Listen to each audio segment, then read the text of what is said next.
ഈ വിഷുക്കാലം പള്ളിച്ചട്ടമ്പിക്കൊപ്പമായിരിക്കുമോ? ആകുന്നതുകൊണ്ട് കുഴപ്പമൊന്നുമില്ല എന്നാണ് എൻ്റെ ഒരു അഭിപ്രായം എന്ന് പറയാം. കാരണം എനിക്ക് സിനിമ ഇഷ്ടപ്പെടുന്നു തന്നെ പറയാം. ടോവിനോയുടെ സിനിമകൾ ഇഷ്ടമാണെങ്കിൽ നിങ്ങൾക്കും ചിലപ്പോൾ ഈ സിനിമ ഇഷ്ടപ്പെടാനായിട്ട് സാധ്യതയുണ്ടെന്ന് തന്നെ പറയാം. സിനിമയുടെ സ്റ്റോറി കംപ്ലീറ്റ്ലി ഫിക്ഷനാണ്. ഈവൻ ഇതിലെ കഥാപാത്രങ്ങൾ എന്ന് വേണമെങ്കിൽ പറയാം. പക്ഷേ അതിൽ റിയൽ ഇൻസിഡൻസും വരുന്നുണ്ട്. റിയൽ ക്യാരക്ടർ നെയിംസ് ഉപയോഗിക്കുന്നുണ്ട്. എന്നാൽ അതും ഒരു ഫിക്ഷൻ തന്നെയാണ്.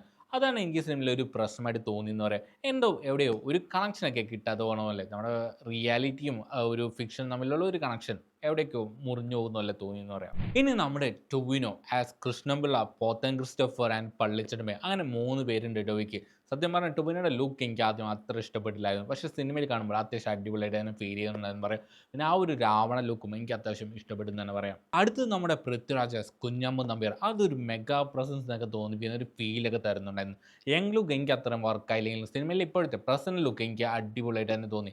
നായകനേക്കാളും ശക്തനായ ഒരു വില്ലൻ ആ ഒരു ഫീൽ നമുക്ക് പൃഥ്വിരാജ് തരുന്നുണ്ടായിരുന്നു. ഇനി സിനിമയിലെ നായിക കായതു എസ് റെബേക്ക ആ ഒരു കഥാപാത്രത്തിന് വേണ്ടിയിരുന്ന ഒരു ഇമ്പാക്റ്റ് ഇല്ലാതെ പോലെ തോന്നിയെന്ന് പറയാം. വെറുതെ അനാവശ്യമായിട്ട് ഒരു ലവ് ഡ്രാമ ആ ഒരു ക്യാരക്ടറിന് കൊടുത്ത പോലെ തോന്നിയെന്ന് പറയാം. ഡബ്ബിങ്ങും അത്ര സുഖമായിട്ട് തോന്നിയില്ലായിരുന്നു.